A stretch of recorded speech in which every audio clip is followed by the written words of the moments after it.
Assalamualaikum warahmatullahi wabarakatuh. Alhamdulillah, salatu wassalamu ala alihi wa sahbihi wa ba'du. Puji syukur mari kita panjatkan kepada Allah Subhanahu wa taala. Salawat dan salam semoga senantiasa terlimpah curah kepada baginda Nabi kita Muhammad sallallahu alaihi wasallam. Santri dan para saudara rahmat Allah Subhanahu wa taala. Pada kesempatan malam hari ini kita seharusnya berbahagia. Alhamdulillah kita bisa melewati hari pertama di bulan Ramadan.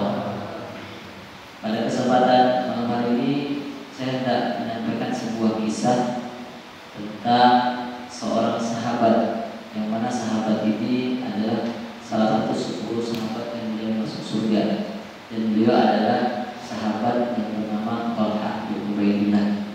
Beliau menyampaikan sebuah kisah yang mana kisah ini termaktub dalam hadis Ibnu Hibban kalau tidak salah, di hadis yang ke-661.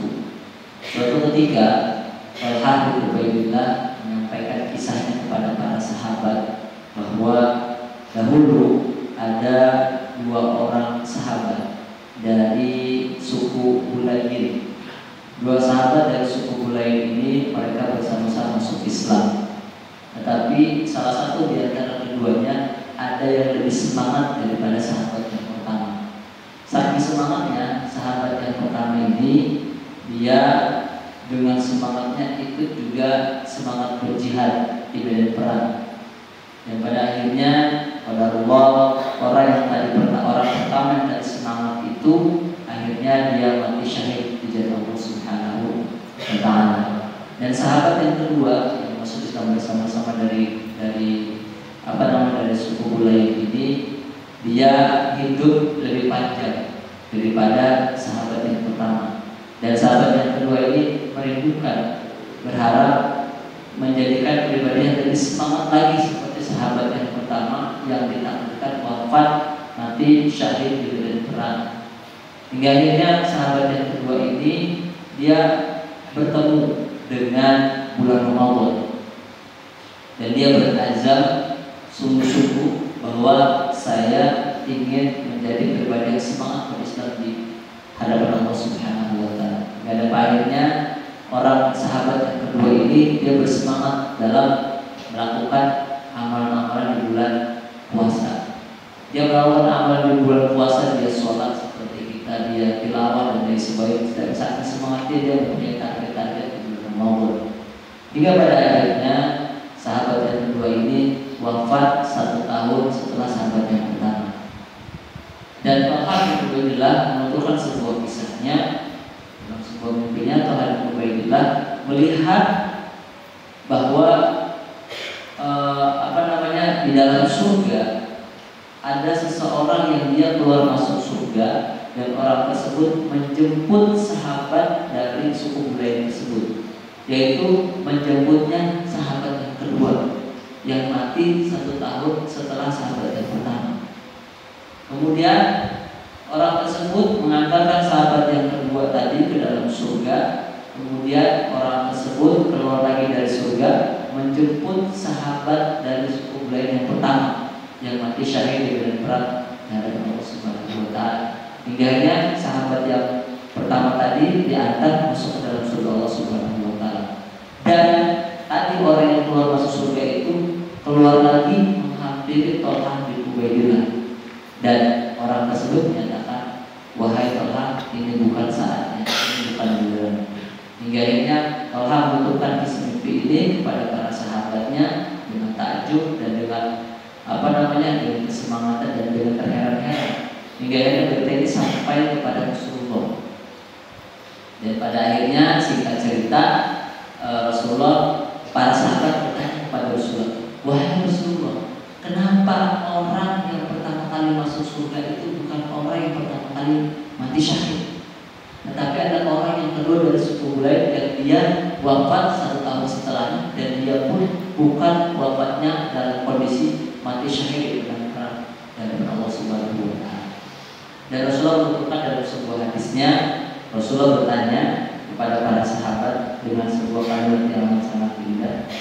Kata Rasulullah, Alaysa qad makatha hadza ba'dahu sanatan? Rasulullah bertanya, bukankah lelaki yang tadi masuk surga itu lebih dahulu itu masih hidup lebih lama 1 tahun setelah lelaki yang pertama tersebut? Rasulullah menanyakan, bukankah lelaki dari suku Bulail yang kedua itu umurnya lebih panjang 1 tahun daripada lelaki yang pertama? Para sahabat bertanya, bala ya Rasulullah, betul ya Rasulullah. Dan kemudian Rasulullah bertanya kembali, wa adraka Ramadan fasamahu wa shalla kadza wa kadza fil masjid di sana. Rasulullah bertanya, kemudian dalam 1 tahun dia berjumpa dengan bulan Ramadan dan dia melaksanakan puasa, melaksanakan sholat dan juga ibadah lainnya sepanjang 1 tahun sisa hidupnya. Para sahabat menjawab, benar ya Rasulullah, benar ya Rasulullah. Dan Rasulullah melanjutkan penjelasannya, falamma bainahuma ab'adu mimma bainas samai wal ardh. Kalau begitu kata Rasulullah, jauh sekali jarak derajat kemuliaan antara keduanya, lebih jauh daripada derajat antara langit dan bumi. Hadirin jemaah salat tarawih dalam Allah Subhanahu wa taala, dalam kisah ini kita bisa ada kesimpulan bahwa ternyata derajat kemuliaan yang kita agung-agungkan, yang mati syahid mendapatkan syafaat surga dan dia bisa menolong 7 generasi untuk masuk dalam surga Allah Subhanahu wa taala, ternyata juga lebih mulia daripada mereka-mereka yang melaksanakan Ramadan dengan kesungguhan, dengan kegigihan, dengan sebagaimana Rasul sampaikan, man shoma Ramadana imanan wa ihtisaban ghufira lahu ma taqaddama min dhanbi. Dalam hadis yang lain, man qama Ramadana imanan wa ihtisaban ghufira lahu ma taqaddama min dhanbi. Siapa yang masuk Ramadan dengan penuh keimanan dan mengharapkan pahala terhadap Allah Subhanahu wa taala, akan diampuni dosa-dosa terdahulu. Dan siapa yang melakukan sholat qiyamul lail, sholat tarawih dengan penuh keimanan dan mengharapkan Allah Subhanahu wa taala, akan diampuni dosa-dosa yang terdahulu. Oleh karena itu, para sahabat yang Allah Subhanahu wa taala, jadikan puasa kita ini menjadi puasa yang semoga menjadikan kita derajatnya lebih mulia daripada mereka yang manusia di Allah Subhanahu wa taala. Jangan sampai kita terlabel sebagai Rasulullah sampaikan dalam hadisnya, kan sholat laisa ilal jumu'ah. Banyak di antara orang-orang di sekitar kita itu berpuasa dan puasanya tidak dapat pahala kecuali haus dan lapar dahaga saya. Oleh karena itu, pada kesempatan malam hari ini, semoga menjadi evaluasi kita bersama. Jadikan sholat tarawih kita nih sholat yang penuh dengan kehusuan.